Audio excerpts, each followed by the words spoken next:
On Saturday, May 3rd, hundreds of people gathered at Bradley International Airport to honor veterans from World War II, the Korean conflict, and Vietnam, as they were given a special ceremony to send them off on Honor Flight Connecticut's spring trip to our national memorials.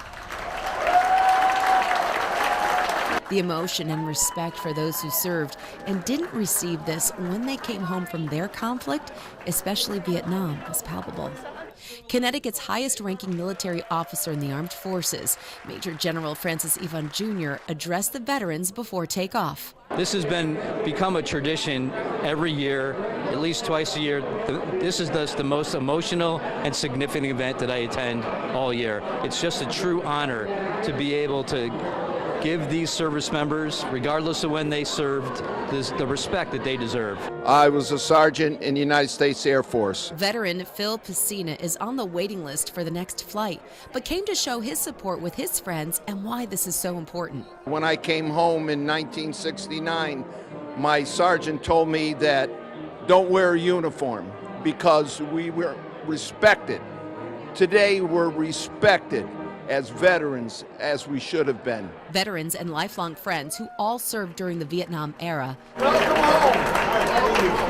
Bill, John, and Seth all went on the trip previously and wanted to be here to show their support too. It was the most amazing trip. I get emotional even now. It was awesome, just an awesome, awesome trip. And I was so fortunate to be able to go with my three of us together. When I came back from Vietnam, it was hard. That's all. It gave me closure. It made me feel good, that appreciated. That's what Honor Flight is. Yeah, it was an amazing feeling that you can't describe it. The hard work they put into this and what they do for us, this is something that every veteran should get. The Patriot Guard riders are longtime supporters of our military. Greg Barrett, state captain of the PGR, explains why they continue to show up. It's the heart and the soul of our organization, especially today with Honor Flight, to thank people for their service. It's our honor and privilege to come out and do that. These people deserve our utmost respect, and we are privileged to be here every single time. Bradley International Airport made sure all the stops were pulled out for us, including therapy dogs and fresh coffee, and treats were waiting at the gate. Airport spokesperson Alyssa Sissick shares why they're honored to be a part of this. It means a lot for us here at Bradley International Airport to host Honor Flight and to play a small part in ensuring that the veterans have a beautiful and memorable send-off. The quicker we get on this plane, the quicker we get to D.C. and do what we got to do. All 137 of us are headed to Breeze Airways. At 9:27 a.m., it was time to board the plane and head to Dulles Airport. Let's go! Me and Channel 3 photographer Mike Kopelman. Good morning. The Honor Flight teams with 65 veterans, 1 from World War II, 5 from the Korean conflict, and 59 Vietnam veterans. To break it down even further, 37 Army, 10 Navy, 11 Air Force, and 7 Marines. It doesn't take long for your ears to get. Once aboard the plane, it was a smooth ride to Dulles, where on the ground they had something special waiting for the veterans before we even got off the plane. Look out your windows. A nice water cannon salute for you. We appreciate you and all that you've done for our country.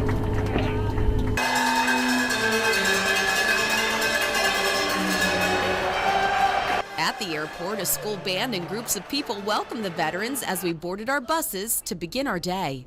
First stop, the World War II Memorial. How old are you? 102 and 4 months. 102-year-old decorated World War II Army veteran Lee Evers was able to join the trip with his grandson. We spent a lot of our day with them and got his reaction at his first time visiting this memorial. I've been utterly transfixed, amazed, delighted. I feel like crying at all these people waving at me and smiling and grabbing me and the girls kissing me. It's unbelievable. I've never had an experience like this my whole life. I feel so special, like the 3 years I put in to help the country is minute compared to all this fervor and excitement. It's so beautiful. It's so overwhelming. It's a miraculous experience. I couldn't believe this would ever happen in my life. Never. Thank you so much for your service. You decided to, at 101 years old, write a book. What's the name of the book? It's called The Bronx Boy in the War and the 9 Times I Almost Died. And I lost 6 friends. That always disturbs me to think they're gone.